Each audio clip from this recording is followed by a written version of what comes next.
analysts are the ones that do the forecasting. And I know that remote viewing, from reading your book cover to cover, actually, and ladies and gentlemen, we're with Paul Smith, who is the author of Reading the Enemy's Mind Inside Stargate, America's Psychic Espionage Program. So, Paul, the question here is, obviously, you can go back and you can remote view in real time. You can remote view the past. And the intelligence focus is on like what can happen right now. That's with the military background focus.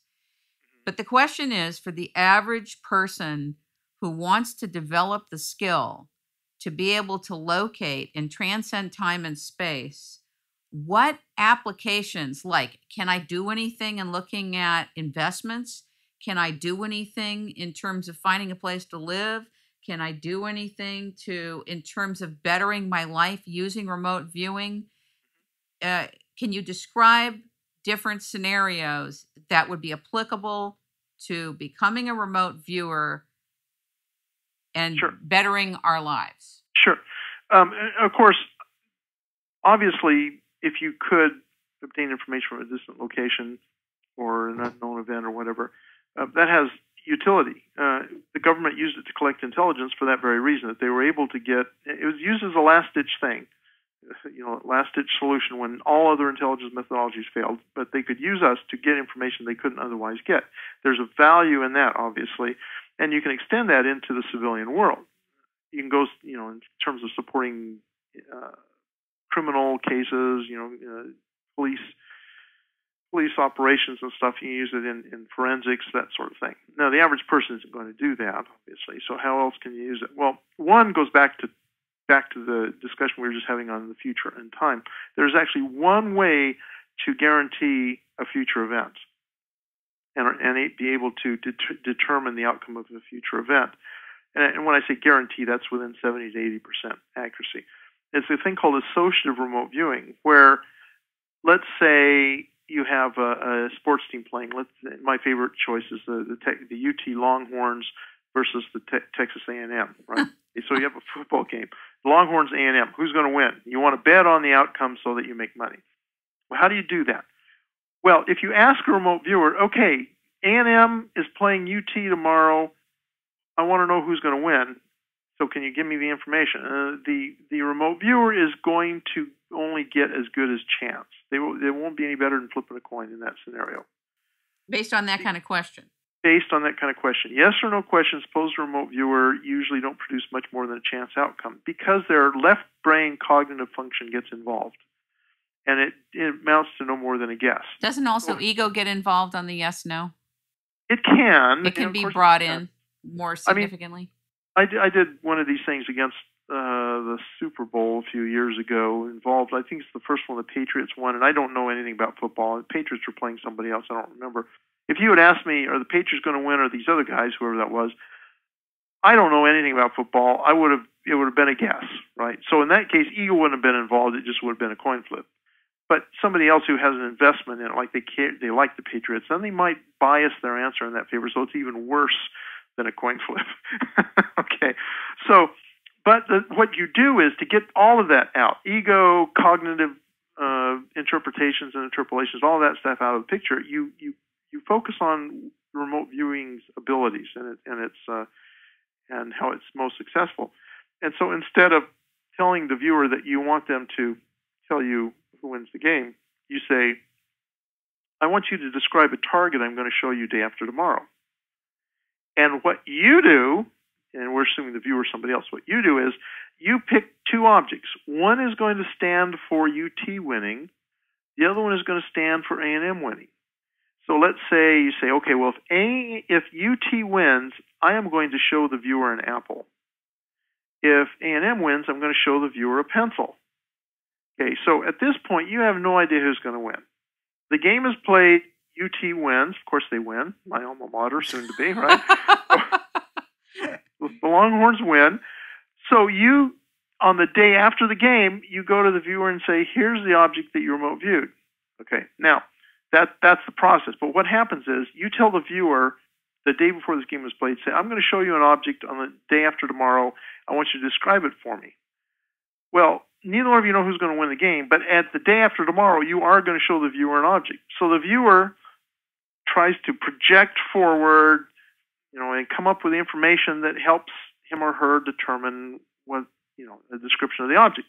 And so let's say the viewer sketches round, says it's red, kind of sweet smelling and soft. Well, that's not a pencil. And so you bet on UT before the game starts, because what the viewer is telling you is you're going to show him or her that apple the day after the game. So you bet on the game, you win lots of money because UT wins, and then you absolutely have to give the viewer that apple, if that's really what happens, okay, that the UT wins. And what happens here is that you are collapsing all those possible futures in that one small corner of the timeline down to a guaranteed event. Because you've made a contract with the viewer. You are going to give the viewer that feedback that corresponds to who wins that game day after tomorrow. And so there is no varied future there. It's kind of a stovepipe that goes straight to that event. And roughly 70-80% of the time, an experienced viewer will provide a description that's sufficiently clear to allow the person to make the right decision as to what the outcome of the event is going to be. So, Paul, does that translate as that everything can be known and accessed, and that the future can be accessed in this way? Because that's kind of what you're describing in this scenario, a methodology to access this future. In theory, I would say you could do that. In practice, you can't. You mean you can't using remote viewing? You can't doing anything because, first of all, the future doesn't exist. If you want to know how the future is going to come out, you can know how it's going to come out if you could come up with a different target for each possible outcome. But first of all, knowing what the outcomes are is impossible for all of the future. Only in a narrow thing where you have control over what the possible outcomes are. Like in the example of the game, right? Yeah. It had very limited aspects of comparison, and right? It has to be something that has a finite set of possible outcomes. And the actual potential futures, those are infinite, essentially infinite, the possibilities. So you couldn't do that.